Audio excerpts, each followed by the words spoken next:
these systems were targeting 310, 312 kilo carcass. So if we divide that 310 kilos into our 1860, you're looking at about €5.98 a kilo, and that is just to cover the cost of the system, Catherine.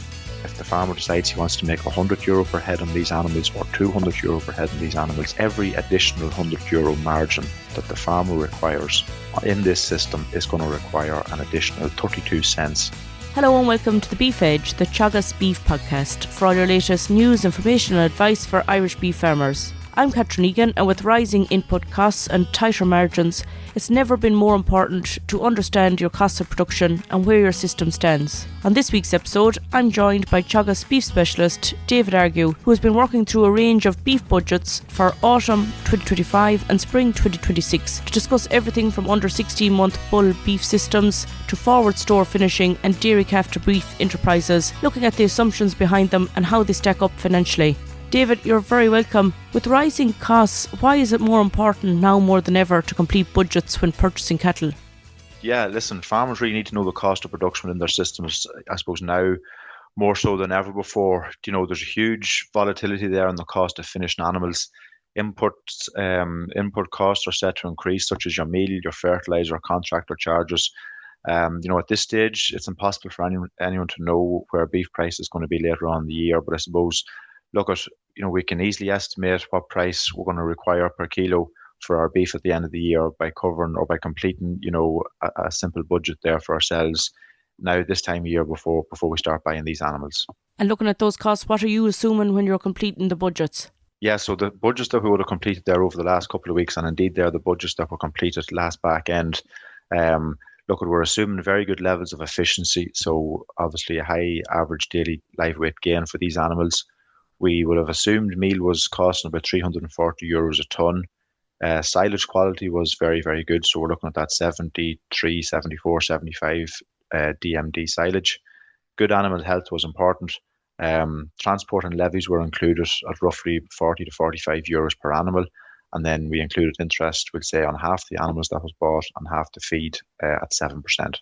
And on the recent budgets, David, that you completed, what was the under 16-month bull beef system showing at the moment? So, Catherine, we completed 3 different under 16-month bull beef budgets last autumn. We completed, at sort of a 380 kilo, a 400 kilo and a 420 kilo young bull system. But I suppose for the sake of the podcast today, we'll just look at that 400 kilo young bull that was bought. So we'll say we assumed we bought him last October, the middle of October last year, with the intentions of feeding him for that 230, 240 day period, with the intentions, we'll say, of killing him in May to mid-June 2026. Now, when that calf was bought at 400 kilos, the plan was to get him to 730 kilograms by that date, and we'll say at the end of May, beginning of June. Whenever we kill him, we're assuming 59% of a kill out. Carcass weight would have been 430 kilograms, and he would have had roughly 4 tons of silage and about 1.9 tons of meal over that 230 or 240 day period. The daily average live weight gain we're expecting of that animal was about 1.4 kilograms. So look at, obviously, whenever that animal was bought in October time, there's going to be a period of time there where he comes into the farm, settles down. Thrive may not be that awful high when he's been mixed with other animals, but on average across the board, 1.4 kilos. Assuming close to 2 kilos, we'll say, in the last finishing period. So look, from buying that animal at 400 kilograms, the price we would have used to buy that animal, or the price we would have cost that animal at, was €6.34 a kilo. And that figure would have been got from the Irish Farmers Journal, we'll say, in the last week in August and the first 2 weeks in September in 2025 for the top third of young bulls that would have went through the marts. So the purchase price of that young bull was about €2,536. When we include our variable costs, such as our meal, silage, vet, transport and levies, and our fixed costs, which would have included our depreciation on machinery, depreciation on buildings, car, phone, ESB, interest on the loan and whatnot, with a total cost there in that system of about €1,000, again, that young bull.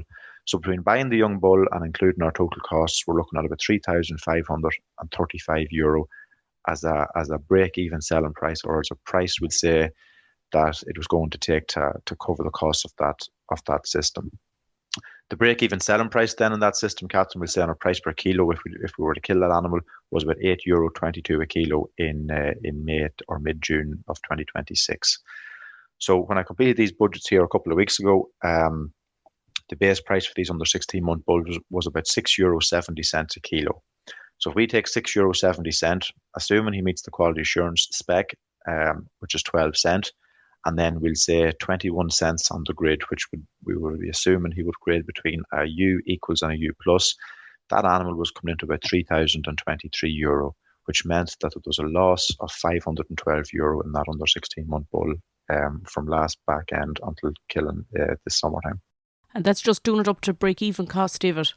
Yeah, the break-even cost, Catherine has said there, was the break-even selling price was €8.22 a kilo before the farmer would make a margin or any level of profitability within that system. And how sensitive are that kind of system to poor quality stock or management? Yeah, so look, it's very sensitive, Catherine. I suppose when we completed these budgets, I would use the purchase price associated with the top third of animals for the young bull systems.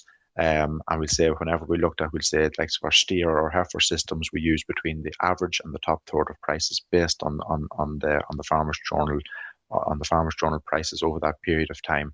And we would be expecting these animals, to have a high level of thrive, and meet their daily live weight gains and have a high kill out percentage. Obviously, we'll say poorer quality animals that didn't grow on as well or were behind, we'll say, on weight for age at the time of buy-in, it's very unlikely that those animals are going to achieve a high daily live weight gain or meet the targets that we talked about.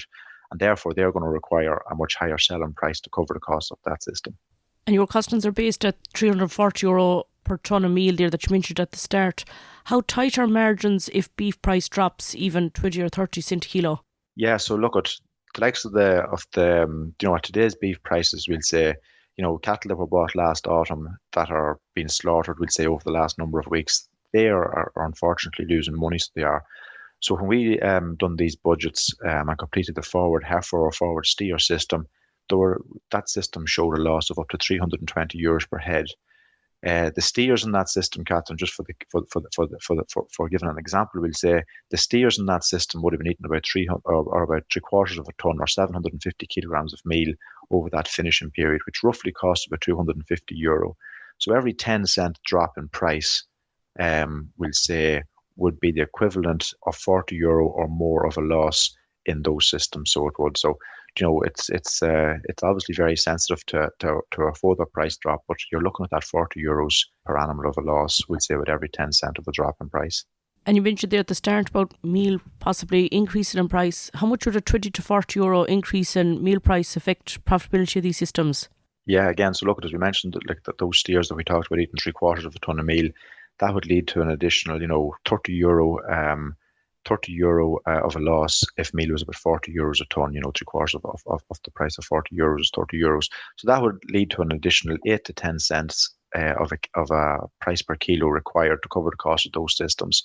When we looked at those under 16-month bull systems, where obviously the level of meal is much higher, those bulls are eating 1.8, 1.9, and even up to 2 tons in some cases, they're going to require probably 16 to 18 cents a kilo on top of that break-even price to cover the cost if meal was to increase by that 20 to €40 a tonne. David, you mentioned at the start there about the dairy calf to beef systems. Can you outline some of the costs around that production system? Yeah, so look, I suppose if we take the likes of buying an Angus or a Hereford bull calf, we'll say in February 2026, and figures I suppose that would have come from ICBF and our colleagues in Teagasc that are over the Dairy B500 programme, the cost of that calf was roughly €460 there, in the middle of February, towards the end of February time.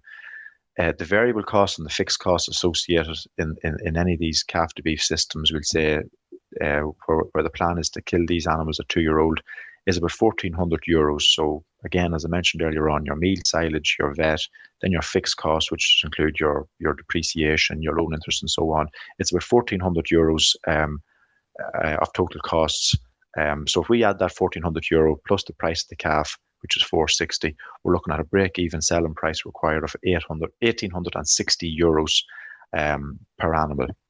So I suppose in these systems, we're targeting 310, 312 kilo carcass in the likes of these Angus and Hereford steers. So if we divide that 310 kilos into our 1860, you're looking at about €5.98 a kilo. And that is just to cover the cost of the system, Catherine.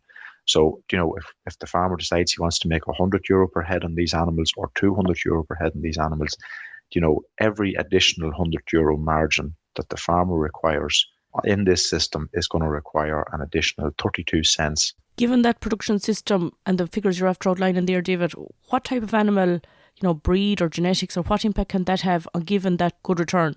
Yes, look, when it comes to these dairy calf to beef systems, look at these calves, we'll say, with a higher CBV value and have good genetics, have the potential to generate a much higher return than animals, obviously, with a low CBV value. The other thing I'd say as well is, CBV is only as good, a good CBV is only as good as the calf's health is. In the case, of a calf that comes out of a herd where it hasn't received adequate colostrum, or it hasn't been vaccinated correctly for the likes of respiratory diseases or whatnot, or it has had some setbacks over the course of its early lifetime, that calf is likely to cause problems later on in life and not achieve the targets that we talked about earlier on. Some of the research, we'll say, that would have been done in Grange over the years, we'll say, on high CBV indexes versus low CBV indexes. There was a nice piece of work carried out there, we'll say, with Angus heifers over a 3-year period, and it showed that Angus heifers with a high CBV versus Angus heifers with a low CBV had a difference in carcass weight of 21 kilos whenever they were sold to the factory.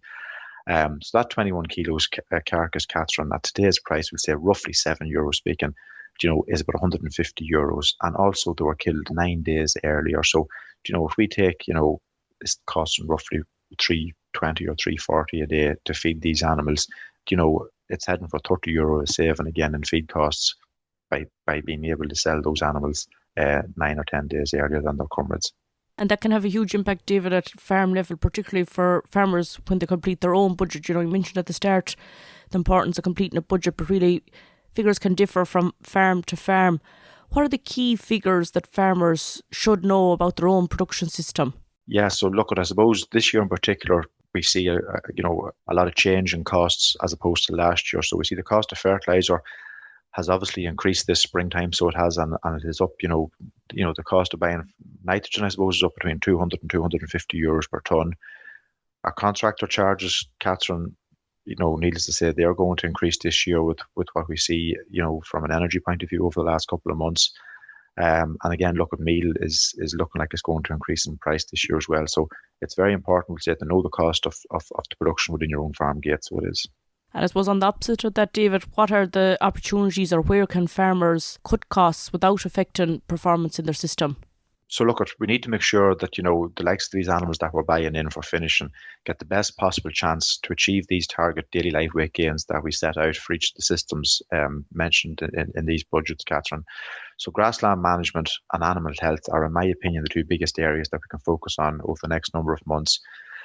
And then I suppose when it comes to housing, silage quality is going to be one of the key areas that we can focus on to try and ensure that these animals get the best possible chance. We're in the middle of April now, and it's time to be thinking about silage quality. I know, look, we're getting geared up for getting animals out because it's been such a bad spring, but and we should be probably talking about grass at this stage, but silage quality is probably something that we need to be focusing on now and not next October whenever we open silage pits or whenever we decide to start feeding bales. So try and do everything, possible this time of year, as in, correct levels of fertiliser out, slurry out if possible, cut our grass in 6 weeks, have a decent wilt on it, and try and get as good a quality silage made as possible. When it comes to grazing grass then all summer, aim to graze the correct covers, pull out any heavy paddocks that get too strong to try and maintain quality in the sward over the summer months, and then monitor animal health and treat for any parasites if needed. And finally, look, the other thing I'd say about that is, monitor performance where possible. So get animals in, get them weighed, and make sure that they're on target for where we want them to be at different times during the year. That's great, David. Thanks very much. A lot of useful information there for farmers in the coming weeks. No problem at all, Catherine. Thanks very much for having me on. That's all for this week's episode, and my thanks to David for joining me on the show. And just to remind you, the Suckler Cow breeding event will take place Wednesday the 22nd of April at 4 p.m. on the Newford Suckler Demonstration Farm in County Roscommon. Further details are available on the Teagasc website. You can catch up on all other shows and interviews from the Beef Edge podcast on the Teagasc website at teagasc.ie, or you can listen on Apple as well as Spotify. Don't forget to rate, review and subscribe so you never miss a show. For all other updates from our beef programme, keep an eye on our Twitter and Facebook pages. Until next time, I'm Catherine Egan. Thanks for listening.